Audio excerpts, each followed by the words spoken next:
Class 6 math का third chapter है playing with numbers. Exercise number 3.4। Question number third है the find the three common multiples.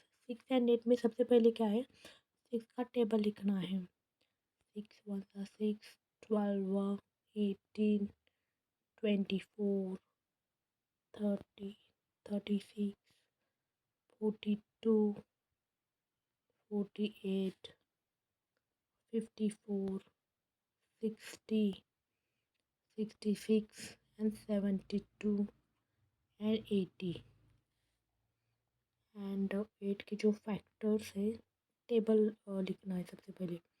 8 1 8, 8 2 16 24 32 40 48 56 64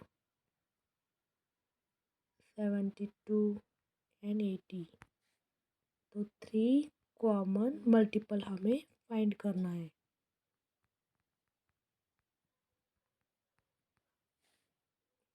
सबसे पहले यहाँ पे 24 है, यहाँ पे भी है, then 48 and 48 and last 72 and 72। तो यहाँ पे 24 48 and 72, ये हमारा फाइनल आंसर है।